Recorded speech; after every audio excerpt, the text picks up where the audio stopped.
อืมก็ทำงานแหละอ๋อจะเฮ็ดงานบ่ขอเขาไปทำงานอืมตอนแรกนะเฮาจังไปงานติอ่าซื้อน้ำอย่างกับเมื่ออ๋อก็ไปเฮ็ดงานน้ำโมงก็ไปนำบ่บ่นอนอยู่ห้องกับเวียนอืมเขาน้องแหวนน้องแหวนไปนอนเจ้าอืมคือว่าแล้วก็มานอนพี่เลยมาเป็นเอาคนแรกจังสิว่าอืมผัวผัวมันบ่ได้ไปบ่บ่มาแต่นั่งเงินเดียวอืมมันมันมันอยู่ไกลกันบ่มันเฮ็ดงานอยู่ไสเอาเฮ็ดนั่งเงินบ่อยู่ในสดาเนาะอืมอยู่ในกรุงเทพเนาะเขานั่นเลยค่ะเขาเอาเงินเอาหน้ากับแบบเขาเมื่อบอกด้วยยังไงเมื่อเอาชนะกับอันนี้อืมเอาเงินเมื่อแล้วก็มันจะมามื้ออื่นวะอ๋อเอาชนะยันมาบ่ได้ล้างงานบ่ได้เอาชนะบอกแบบว่าคืองานยันบ่ได้มาเด้อแต่เอาล้างงานบ่ได้มันมาบ่ได้ก็บ่เป็นหยังก็มารับศพอ้ายแล้วก็บ่เป็นอืมมาเพราะว่าล้างงานบ่ได้ก็บ่เป็นหยังเนาะเพราะว่าการงานแต่ละคนมันบ่คือแต่ละคนเฒ่าแก่แต่ละคนเฮาก็บ่คือกันเนาะมันก็เห็นแต่เฮาบางคนก็บ่เห็นแต่เฮาแม่นเพราะว่ามันเรื่องของเฮาบางคนก็บ่ได้คิดว่าของเฮาก็สิสำคัญแม่น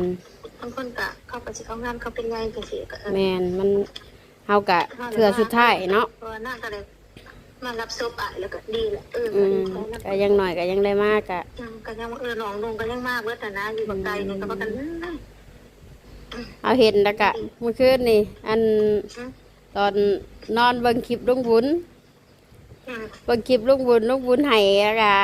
ทั้งนี้ก็ให้น้ำเขาตาตูบตาโปยว่าคนเฮาเนาะว่าน่าดีใจแล้วมาหอทีแล้วจะได้ต้องพากันดับใจหน่อยบ่ป้าถ้ามันบ่มีคนให้เฮาก็แบบธรรมดาเนาะพอมีคนให้แล้วก็อันที่แรกก็ดีๆอยู่แล้วข้าไปจูดถูกบอกอ้ายมันมาหอดแล้วบอกอ้ายเนี่ยงาวกันมันกะยังว่าอยู่เฮาความแบบมันจักสิว่าจังไดเนาะอยู่ในจุดนั้นมันกะเว้าหยังบ่ได้นะมันตื่นไปเบิดว่าเฮ็ดหยังบ่ค่อยได้แล้วก็เบิ่งคือตอนนั้นนี่คือการเฮ็ดขนาดมันจะคิดไปคิดมาเฮ็ดกับหมู่คุยไปก็มาหายกันไทยแล้วก็สิเงียบแม่นมันออกเองมันหนาแบบมันแบบมันหลับบ่ค่อยได้อ่ะแบบว่ามันจังใดบอกบ่ถูกมันคือความฝันนะแบบมันคือความฝันนึงถึงสิบ่ได้อยู่นำกันหั่นน่ะอย่างน้อยก็ยังได้เห็นเพิ่นมาหาจังซี่จังดีมันจักสิว่าจังใดแบบว่าเนาะคืออันพอเห็นลุงบุญหายละกาน้ำตาจังไม่ใช่ว่าทั้งป้าจ้อยกันน้องวาดจะว่าแม่หายยังพ่อหายยังว่าหายน้ำลูกทามหายน้ำลูกโอกับโบแม่นง่ายลูกโออันแม่อย่าหายแบบกระทันหันแบบจักสิว่าอย่างไรเราแบบคนเฮาแบบมาคิดหลายอย่างแล้วคิดแบบโอ้แบบเป็นน้องแบบอยู่กันคนละที่คนละทางถ้าบ่ตายกับบ่แบบบ่เห็นกันหั่นนะแล้วก็อีกอย่างนึงแล้วก็อีกอย่างคือการเล่นคันบ่ได้พามือบะก็บ่ได้มืออีกทียังว่าเฮามื้อทุกปีแม่นบ่เทศกาลแล้วก็พากันมือเป็นแต่พออันนี้มาก็เลยมาคิดแบบโอ้มาคิดเห็นป้าวอนอีกบัดนี้คิดเห็นป้าวอนแบบโอ้แบบสิฮู้อยู่บ่ว่าน้องนุ่งเสียแล้วหยังนะได้เห็นเอาได้เห็นไว้นอนไลน์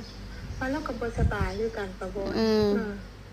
แล้วก็ว่าแล้วก็บ่ค่อยสบายแล้วก็แบบบ่ฮู้บ่หยังหันนะแบบบ่ฮู้วิแววสิเป็นสิตายก็บ่ฮู้น้องก็บ่ฮู้ไปฮู้ก็แล้วบ่ฮู้บ่หรือว่าระบบกะมาหรือจังไดเราบ่มีหยังหั่นนะก็บ่มีเงินมากก็บ่เป็นหยังก็โทรมาบอกก็ได้เนาะว่าบ่แม่นว่าน้องเฮาบ่มีว่าสิบ่ได้ติดต่อกันนั่นนะคันว่าเพิ่นบ่มีเบิดมีเบอร์ก็บ่มีอีหยังก็เอานำมือเจ้าก็ได้เป็นว่าอันนี้ผัดอันนี้ผัดบ่มีไผติดต่อได้เลยหั่นนะเรื่องของเรื่องแล้วปิดเลยแล้วบ่ติดต่อใครเลยบ่บ่ก็ได้แบบว่าโอ้ได้เบิ่งโทรศัพท์อยู่บ่แบบมาคิดน้ำลางแบบคิดค่อยนะแบบโอ้มาฮู้ที่หลังเลยแบบว่าเอ้าน้องกูเสียตอนใดแล้วก็แบบสิขังที่ว่าแล้วก็แบบมันแบบว่า จักสิเว้าอะไรว่าแบบมันเว้าบ่ออกนะมันเว้าว่าอธิบายบ่ออกเพราะว่ามันแบบแบบ อันนั้นเราบ่ติดต่อไปแล้วก็สิบ่เบิ่งโซเชียลบ่เบิ่งอีหยังบ่ว่า นั่นแหละจะว่าแบบอีกอย่างหนึงซุมื้อนี้มันก็โลกมันกว้างแหละมันบ่ได้คือตะกี้หันนะ ขนาดน้องก็เด้ อืม ก็โทรมาบอกน้องข่อยบอกว่าลาแต่ว่าเสียได้น้องก็ยังหายตื่นๆก็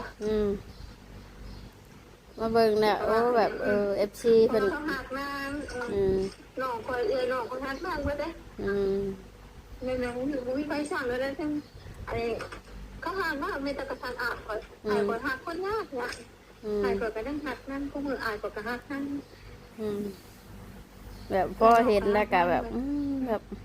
จักสิว่าอะไร คนเฮาเนาะมันอายุสั้นชีวิตมันก็สิมาส่ำนั้นนะ มื้อเช้านี่ก็ยังกันก่อนสิออกมาเวียกก็ยังยืนคุยกับป้าจอยว่าคนเฮาเนาะว่า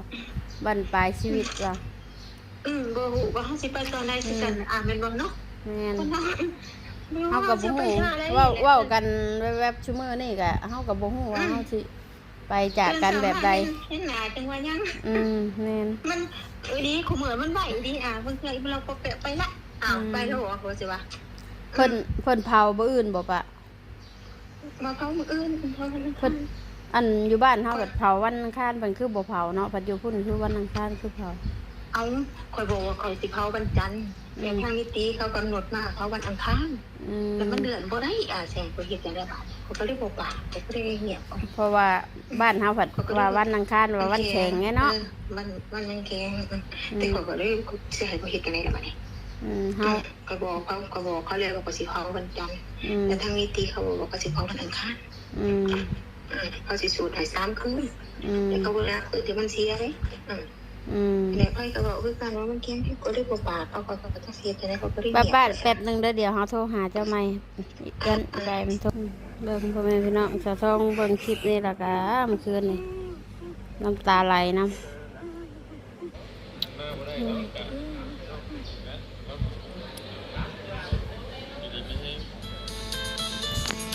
ครับ น้องพ่อแม่พี่น้อง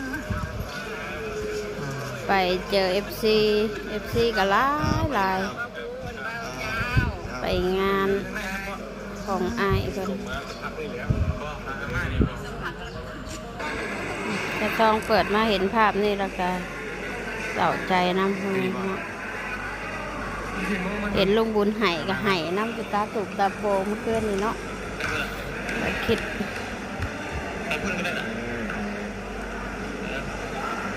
ได้เด้อ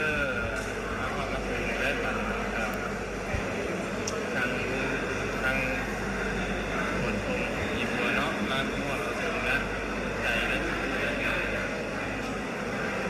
มาถึงแล้ว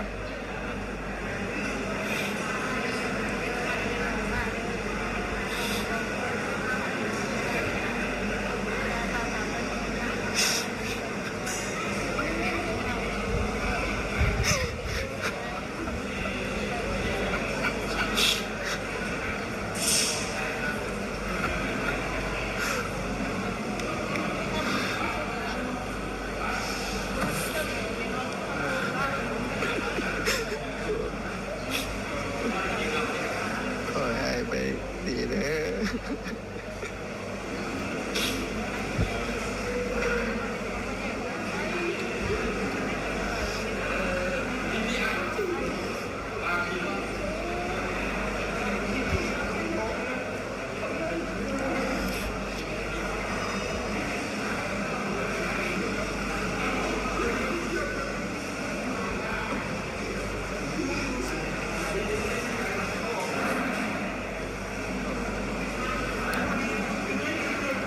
จะท้องเบิ่งย้ำใดกันน้ำตาไหลย้ำนั่นพ่อแม่พี่น้อง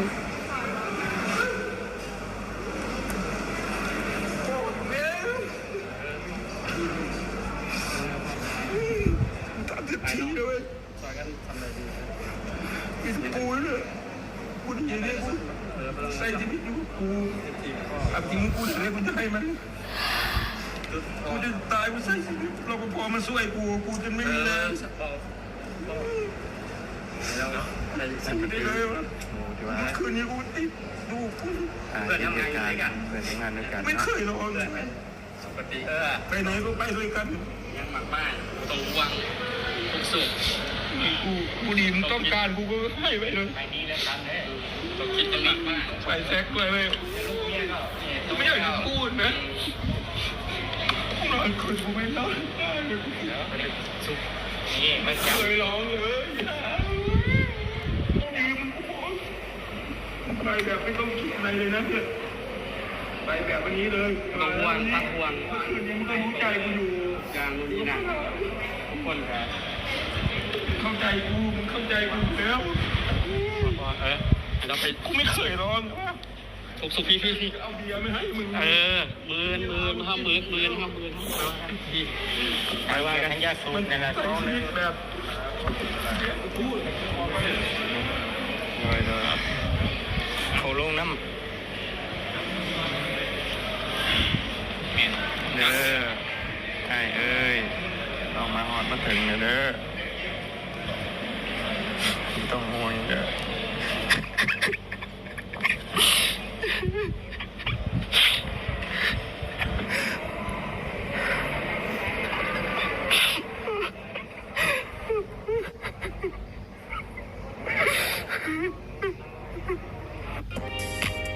ท้องกระเบิ่งน้ำแดงน้ำตาไหลน้ำหนักหัวพี่น้อง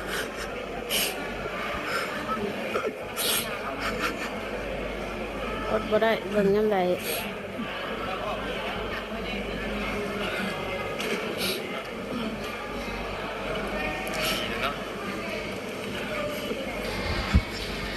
ถ้าผู้ใดบ่ไปในจุดนี้ก็คือสิบ่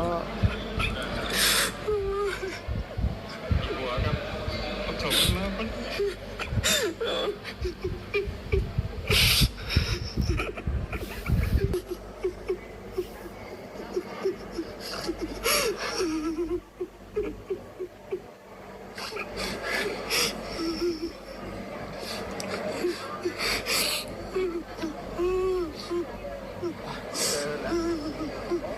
มาบ่ได้เนาะกะ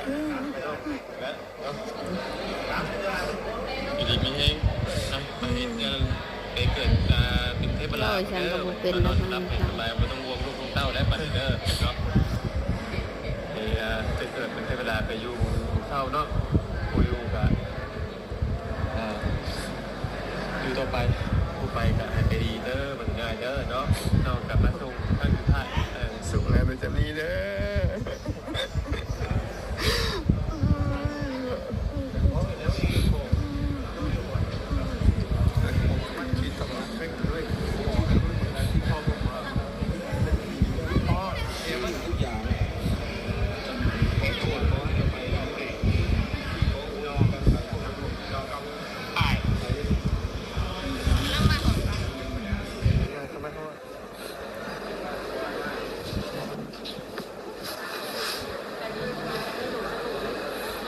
เปิดรถที่หลุงแล้วเปิดเอา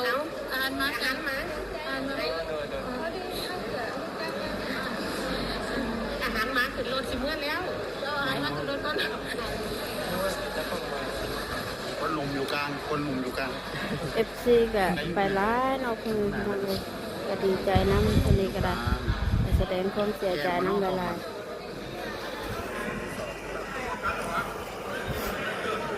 แต่ท้องกับเบิ่งน้ำใดก็